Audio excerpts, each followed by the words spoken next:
ভোটের মুখে দল বদল। তৃণমূলে যোগ দিলেন কার্শিয়াংয়ের বিজেপি বিধায়ক বিষ্ণুপ্রসাদ শর্মা। দল বদলের পরই ধর্মের রাজনীতি বঞ্চনার অভিযোগে বিজেপিকে তোপ বিষ্ণুপ্রসাদের। আপনাদের যে স্বপ্ন আছে একটা উন্নত সমাজ, সেই উন্নত সমাজ, উন্নত ভবিষ্যৎ, উন্নত প্রজন্ম, এইসব পরিকল্পনা নিয়েই আমি আজকে টিএমসি পার্টিতে ঢুকেছি।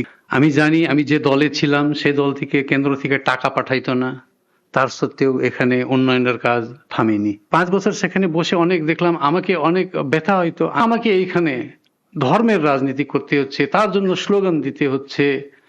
আমরা যে বিশৃঙ্খল রাজনীতিতে যাচ্ছি এটা আমাকে ভিতরে ভিতরে পিঞ্চ করতো। বিষ্ণুপ্রসাদের দল বদলে গুরুত্ব দিতে নারাজ বিজেপি নেতৃত্ব।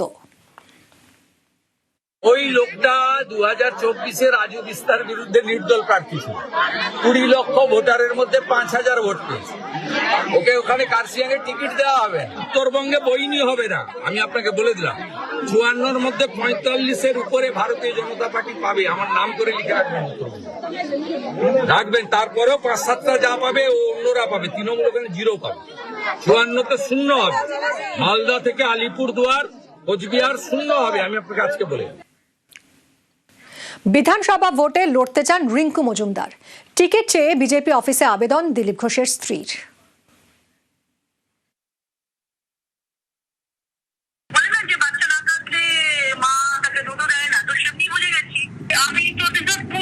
আমি স্বতঃস্ফূর্তভাবে ডেডিকেটেডলি একদম গ্রাউন্ড লেভেলে প্রত্যেকটা মানুষের সাথে কানেক্ট করে আমি কাজ করছি। দল আমাকে 12-13 বছরের মধ্যে আমাকে একটা পঞ্চায়েতের মেম্বারের টিকিট দেওয়ার প্রয়োজন মনে করেনি। রিঙ্কু মজুমদার দিলীপ ঘোষের স্ত্রী, প্রায় 13 বছরের বেশি সময় ধরে পদ্ম শিবিরের সঙ্গে। আজ পর্যন্ত কোনো ভোটে লড়েননি।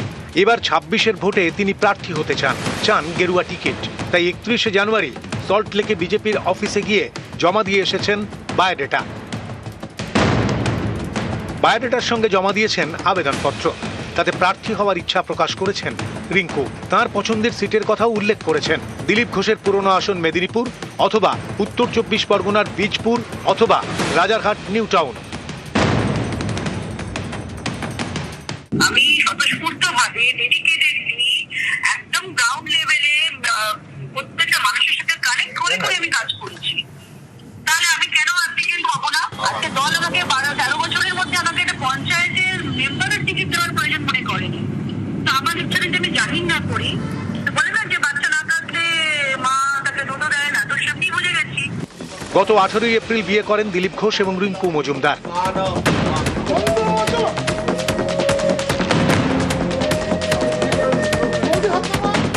দু 2007 সাল নাগাদ বিজেপি যুব মোর্চার সঙ্গে ছিলেন রিঙ্কু। 2012 নাগাদ মহিলা মোর্চার সদস্য হন। বছর 6 ছিলেন। 2021 সালের বিধানসভা ভোটে বিজেপি কর্মী হিসেবে কাজ করেছেন। রিঙ্কুর অভিযোগ, বিয়ের পর থেকে তাঁর সঙ্গে দূরত্ব বাড়াতে শুরু করে বিজেপি।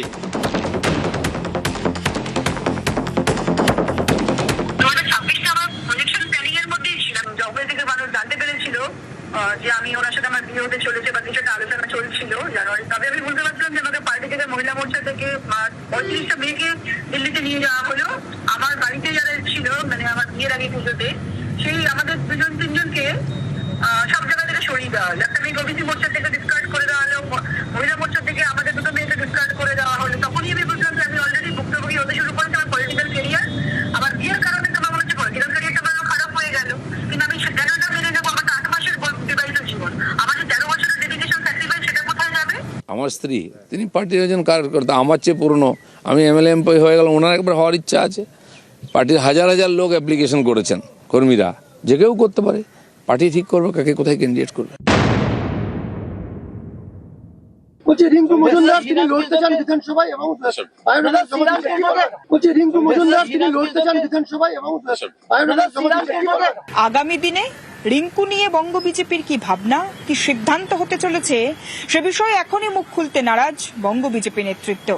সময় উত্তর দেবে, জানাচ্ছেন বিজেপি নেতৃত্বের একাংশই। ক্যামেরায় খোকনের সঙ্গে সুস্মিতা, নিউজ 18 বাংলা, কলকাতা। প্রার্থী হতে চান দিলীপ ঘোষের স্ত্রী। 26-এর ভোটে টিকিট চান রিঙ্কু মজুমদার। মেদিনীপুর বা বীজপুর বা রাজারহাট নিউ টাউন। ক্যাবিনেট মন্ত্রী হওয়ার ইচ্ছা ছিল জানালেন রিঙ্কু।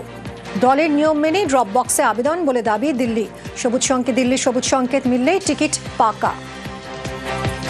আমার ক্যাবিনেট মিনিস্টার হওয়ার শখ ছিল, তো আমি জানি না সেটা সম্ভব হবে কিনা, কারণ আমাদের দেশে আমি দেখি তো পার্লামেন্টে সমস্ত কিছু তো অনেক ক্যাসেস করতে পারি, তো সেখানে আমি দেখেছি তারা যদি পারে তাহলে আমি কেন পারবো না। এই জুনুনটা আমার মধ্যে অনেক বছর আগে থেকেই ছিল। এবার অনেকে ভাবছে হয়তো আমি ওনাকে বিয়ে করেছি এর জন্য, সেটা মোটেও নয়। আমি বিজেপি পার্টিটাকে ভালোবাসি, সুপ্ত বাসনা থাকে, এখন তার মানেই যে হব তার কোনো মানে নেই। আমি যদি নাও হই, আমার হাজব্যান্ড হলেও আমার শখটা পূরণ হয়ে যাবে। আমি ব্যাকহ্যান্ডে কাজ করতে চাই। উনি বললেন যে হ্যাঁ, একটা বুথ সভাপতি সেও যদি অ্যাপ্লিকেশন জমা করতে পারে, সিভি জমা করতে পারে, তুমি কেন করবে না, করো। চূড়ান্ত সিদ্ধান্ত নেবে দলই, ফের জানালেন দিলীপ ঘোষ। আবেদন কেউ করতেই পারেন বলেও দাবি। যত নাম এসছে সেগুলো লিস্ট করছেন, আর সেটা নিয়ে আলোচনা হবে। যে যোগ্য মনে হবে পার্টি তাকে প্রার্থী করবে। প্রায় 3,500 নাম ড্রপ বক্সে পড়েছে, আর বেশিও হতে পারে। তার মধ্যে আমার স্ত্রী, তিনি পার্টির পুরনো কর্মী, অনেকে যেমন নাম দিয়েছে, উনিও নিজের ইচ্ছা জাহির করেছেন যে আমিও ভোট লড়তে চাই। পার্টি যোগ্য মনে করলে তাকে টিকিট দেবে, নাহলে দেবে না। আমি তো ওনাকে বলিনি যে তুমি রাজনীতি করতে পারবে না, তুমি রাজনীতি করো, তোমার ইচ্ছা মতো করবে, নিজের জোরে করবে। পার্টি বাকি ডিসিশন নেবে। আমরা প্রার্থী হব কি না সেটা পার্টি ঠিক করবে।